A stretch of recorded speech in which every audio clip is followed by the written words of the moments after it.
Good morning दोस्तों।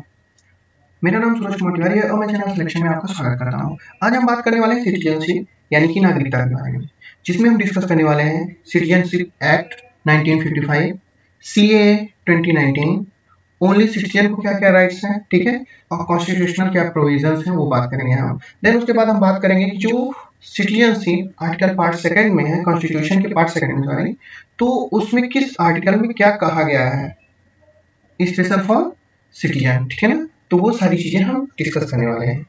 तो चलिए स्टार्ट करते हैं। प्लीज हमारे चैनल को लाइक करें, शेयर करें, कमेंट करें और अगर आपको सही लगे तो इसको सब्सक्राइब भी करें ताकि हमें मोटिवेशन मिले, तो हम और ज्यादा आपके लिए अच्छे माइंड मैप लेके आए ताकि आपको यूपीएससी प्रीलिम्स, उसके साथ साथ आपको पीसीएस प्रीलिम्स, पीसीएस मेंस, वो चाहे यूपी पीसीएस हो, एमपी पीसीएस हो या बिहार पीसीएस हो, ठीक है। तो चलिए हम स्टार्ट करते हैं। सिटीजनशिप, सिटीजनशिप क्या है? तो ये किसी भी कंट्री के अंदर रहने की एक लीगल प्रोसेस है कि वहां पे आप रह रहे हो, आपको सारे राइट्स मिले, उसके लिए एक लीगल डॉक्यूमेंट होता है, ठीक है ना। अगर ये आपके पास है, सिटीजनशिप है आपके पास, तो उस कंट्री के सारे राइट्स आपको मिलेंगे, ठीक है।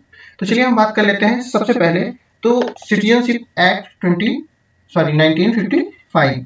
तो यहाँ पे सबसे एक्विजिशन की बात कर लेते हैं। तो एक्विजिशन, ठीक है, दूसरा है डिटर्मिनेशन और तीसरा है टर्मिनेशन। तो इसमें तीन चीजों की बात की गई थी। तो एक्विजिशन में हम बात करते हैं तो एक्विजिशन में आप जानते हैं कि आपको डिसेंट होना चाहिए, ठीक है, कि कैसे आपको अधिग्रहण करना है नागरिकता, यहाँ पे ये बात की जा रही है, ठीक है।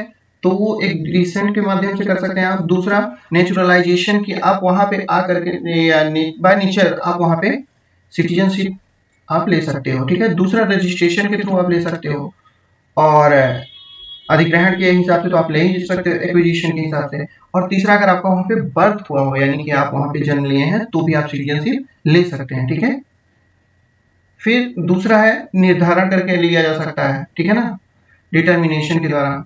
लेकिन यहाँ पे क्या होता है कि टर्मिनेशन भी होता है कि अगर कोई सिटीजनशिप किसी के पास है लेकिन उसको खत्म कैसे कर सकते हैं, समाप्त कैसे करते हैं, वो भी यहाँ पे बात की गई है। तो दूसरा है रिनाउंसिएशन के द्वारा। तो रिनाउंसिएशन के द्वारा किया जा सकता है यानी त्याग के द्वारा, ठीक है। दूसरा है डेप्रिवेशन, डेप्रिवेशन यानी कि आपकी किसी तरीके से सिटीजनशिप का लॉस हो जाए, ठीक है ना, लॉस ऑफ सिटीजनशिप। तीसरा है टर्मिनेशन यानी कि आपकी सिटीजनशिप को ही खत्म किया जा सकता है, ठीक है। तो ये आप यहाँ पे देख सकते हैं सारी चीजें। तो हमने ये पहली चीज सिटीजनशिप एक्ट 1955 को कवर कर लिया है। देन अब हम बात करते हैं कि कॉन्स्टिट्यूशनल प्रोविजन कहाँ पे किया गया है। तो आप देखेंगे कि आर्टिकल 5 से 11 तक सिटीजनशिप के बारे में ही बात की गई है प्रॉपरली, ठीक है, जिसको हम नीचे ये देख सकते हैं आप, यहाँ पे हमने डिस्कस किया है 5, 6, 7, 8, 9, 10, 11, ठीक है। हम ये सारे के सारे आपको डिटेल में बताने वाले हैं, ठीक है। और ये शॉर्ट नोट है ताकि आप कोई भी प्रीलिम्स का एग्जाम हो या मेंस का हो तो आप उसको कंप्लीट कर पाए, ठीक है। तो ये हमें कहाँ पे मिलेगा? आर्टिकल 5 से 11 के बीच में पार्ट सेकंड में, ठीक है, क्योंकि कॉन्स्टिट्यूशन में टोटल कितने पार्ट हैं? तो 22 पार्ट है, ठीक है ना। तो ये सेकंड पार्ट की बात कर रहे हैं हम, ठीक है। अब हम देखते हैं सीए 2019 में क्या किया गया है। तो रिफ्यूजेस ऑफ 6 कम्युनिटीज, यानी कि आप यहाँ देखेंगे कि ऐसे 6 कम्युनिटीज जो अदर कंट्रीज में वो क्या है, उनकी पॉपुलेशन बहुत ज्यादा कम है और साथ ही साथ उनके साथ वहाँ बहुत कुछ गलत हो रहा है, तो अगर वो इंडिया में आते हैं तो उनको वो सिटीजनशिप यहाँ दिया जा सकता है। लेकिन उसके लिए भी उनको 5 साल यहाँ पे स्टे करना पड़ेगा, तब उनको सिटीजनशिप मिलेगी। किस बेस पे? रिलीजियस प्रोसिक्यूशन की वजह से, ठीक है, रिलीजियस प्रोसिक्यूशन की वजह से ही यहाँ पे सिटीजनशिप आपको मिल सकती है, ठीक है। नेक्स्ट हम बात करते हैं ओनली सिटीजन को क्या राइट्स मिले हुए हैं। तो ओनली सिटीजन को आपको देखेंगे कि फंडामेंटल राइट्स में आपको वर्णन मिलेगा आर्टिकल 29, 18 की पार्ट 2, ठीक है ना, एंड 19, 16 एंड 15, ठीक है ना। यहाँ पे इक्वालिटी की और बहुत सारे राइट्स की बात की गई है, राइट टू स्पीच, ठीक है, और जॉब के लिए और सभी चीजों की बात यहाँ की जा रही है।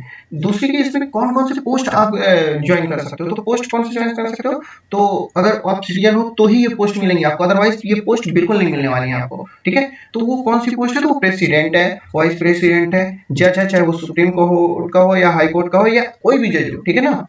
दूसरी चीज एडवोकेट जनरल आप तभी बन सकते हो। और तीसरा मतलब नेक्स्ट है गवर्नर। तो आप गवर्नर भी तभी बन सकते हो अगर आप इंडियन सिटीजन हो, अदरवाइज आप नहीं बन सकते हो। ठीक है, तो ये हमारी सिटीजनशिप की मेन पॉइंट हो गई। अब हम इनसे रिलेटेड आर्टिकल्स की बात कर लेते हैं। तो आर्टिकल 5 में के अकॉर्डिंग, जैसा कि आप यहाँ आप ये देख रहे हैं पार्ट 2 ऑफ कॉन्स्टिट्यूशन में आर्टिकल 5 की हम बात करने जा रहे हैं।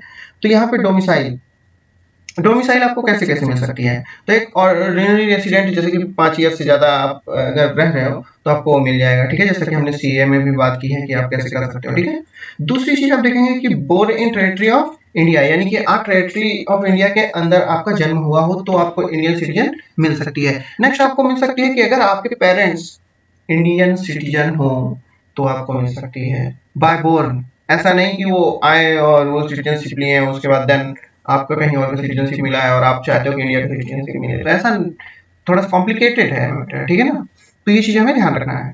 अब आर्टिकल 6 की बात करते हैं। तो अगर आप पाकिस्तान से माइग्रेट करके आए हैं 1947 के पहले, तो आपको सिटीजनशिप दी जा सकती है। वहीं अगर हम बात करते हैं कि उन्हें भी सिटीजनशिप दी जा सकती है, सॉरी नहीं दी जा सकती है, जो इंडिया से माइग्रेट करके पाकिस्तान चले गए हैं तो उन्हें सिटीजनशिप नहीं दी जाएगी। ठीक है ना, तो ये देख सकते हैं यहाँ पे नॉट सिटीजन ऑफ इंडिया। ठीक है, if migrated from Pakistan, sorry यहाँ 2 होना चाहिए था कि वो, क्योंकि इंडिया से वो पाकिस्तान गए हैं ना कि पाकिस्तान से इंडिया है। ठीक है, तो नेक्स्ट हम बात करते हैं आर्टिकल 8 की। तो आर्टिकल 8 में देखेंगे सिटीजनशिप कैसे मिलती है। तो पर्सन रिसाइडिंग आउटसाइड इंडिया। ठीक है ना, तो इस तरीके से आपको यहाँ पे बताया गया है कि क्या क्या आर्टिकल में है। नेक्स्ट आर्टिकल की हम बात करते हैं आर्टिकल 9। तो नॉट सिटीजन ऑफ इंडिया, क्यों, वॉलंटरली एक्वायर्ड फॉरेन सिटीजन। अगर आपने किसी बाहर कंट्री की आपने सिटीजनशिप ज्वाइन कर ली तो ऑलरेडी आप इंडियन सिटीजन आपकी खत्म हो जाएगी सिटीजनशिप। तो ये यहाँ पे ध्यान रखना है कि क्या क्या प्रोसेस है, क्योंकि अगर आप मान लेते हैं कहीं अदर कंट्री गए और आपने सिटीजनशिप ज्वाइन कर ली वहाँ की, तो ऑटोमेटिकली यहाँ की सिटीजनशिप आपकी खत्म हो जाएगी। ठीक है, तो ये चीजें हमें पता है। आर्टिकल 10 की बात करते हैं। तो एवरी पर्सन सिटीजन, ठीक है, ठीक है, ये पार्लियामेंट क्या कर सकती है कि provision of any law by parliament, तो ये पार्लियामेंट के अंडर में चीजें आती हैं। ठीक है, आर्टिकल 11 की बात करते हैं। तो पार्लियामेंट के पास पावर है कि वो प्रोविजन कर सकती है all matters related to citizenship. ठीक है, तो इन चीजों पे वो प्रॉपर्ली प्रोविजन कर सकती है, उसके पास ये पावर है। और टर्मिनेशन ऑफ सिटीजनशिप भी उसके पास पावर है, तो वो किसी भी सिटीजन की उसकी सिटीजनशिप टर्मिनेट कर सकता है। तो ये है आज के हमारे इस लेक्चर में जहाँ पे सिटीजनशिप को प्रॉपर्ली कंप्लीट कवर किया गया है। अब नेक्स्ट हम वीडियो जल्द ही लाएंगे। आपको पर 2 डेज में आपको एक वीडियो इसका मिल ही जाएगा। हम ये चाहते हैं कि आपके जो भी प्रीलिम्स एग्जाम है, चाहे वो यूपी पीसीएस हो, बिहार पीसीएस हो, एमपी पीसीएस हो और यूपीएससी हो, तो उसके पहले आप इस वीडियोस को देख लें ताकि आपका कवर सब कुछ हो जाए। Thank you for